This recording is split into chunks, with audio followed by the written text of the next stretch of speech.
අපි දැන් කතා කරමු Apex control ගැන. අපි වීඩියෝ ට්‍රාන්සිෂන් එකක් මෙතන වීඩියෝ දෙකක් අතරේ අපේ තියලා පස්සේ අපිට මේ විදිහට දැන් වීඩියෝස් එක දැන් පස්සේ පෙන්නනවා. අපි දැන් මම එතන ක්ලික් කරන්න. ක්ලික් කරලා පස්සේ අපිට මේ විදිහට එකක් පෙන්නනවා. ඊට පස්සේ ඔයාලා දැන් ඉමේජ් කියන එක ක්ලික් කරා නම් වීඩියෝස් එක ප්ලේ වෙනවා. අපි දැන් මෙතන මෙතන show කියලා එක තියෙන තැන ක්ලික් කරා නම් අපිට වීඩියෝස් එක බලන්න පුළුවන්. ඊට පස්සේ අපි මෙතනින් දෙපැත්තේ වීඩියෝස් එකේ වැටෙන විදිහ තමයි අපි දාලා තියෙන්නේ. ඊට පස්සේ ඔයාලා මෙතන තියෙන මෙතන ක්ලික් කරා නම්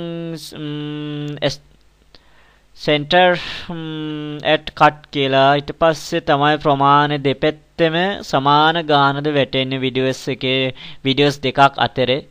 ඊට පස්සේ start and cut කියව නම් අපි ඊට පස්සේ වීඩියෝස් එක ආරම්භයේ ඉඳලා තමයි ආරම්භයකින් තමයි පටන් ගන්න. කොහොමද මේ ආරම්භ මේ විදිහ තමයි වීඩියෝස් එක ආරම්භ වෙන්නේ. ඊට පස්සේ in at cut කියද්දී වීඩියෝස් එක අවසාන වෙද්දී තමයි වීඩියෝස් එක අවසාන වෙලා ඊට පස්සේ අනිත් එකේ open වෙනවා. මේ විදිහට තමයි open වෙන්නේ මේ. දැන් ඔයාලා මේ වගේ ඕනතරම් දැකලා තියෙනවා. ඊට පස්සේ වීඩියෝ center at cut කීවොත් තමයි සමාන ගානද වැටෙන්නේ. ඉතින් අපි මේකේ දිග කර මේ වේදගේ දික් කරන්න පුළුවන්. දැන් ඔයාලා මේ ගාන දික් කරලා පස්සේ ඉතින් මේ වෙත යන්න බෑ. එහෙම නෙමෙයි මෙතන පල්ලෙහා තියෙනවා.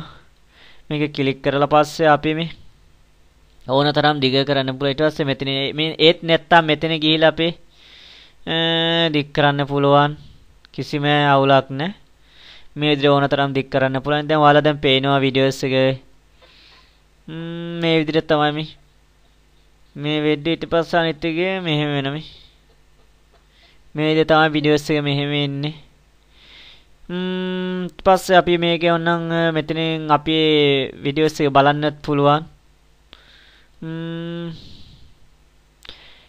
ඉතින් Apex control එකෙන් අපිට තියෙන්නේ මේ setting මේ ටික ඔයාලා මේකේ කැමති විදිහට අපේ වීඩියෝස් එකක් edit කරලා පස්සේ වෙනස්කම් කරන්න පුළුවන්. ඊට පස්සේ මෙතන ක්ලික් කරා නම් අපේ විශාල ප්‍රමාණය බලන්න පුළුවන්. මේ විදිහට මේ ටික තමයි Apex control එකෙන් setting වෙනස්කම් තියෙන්නේ.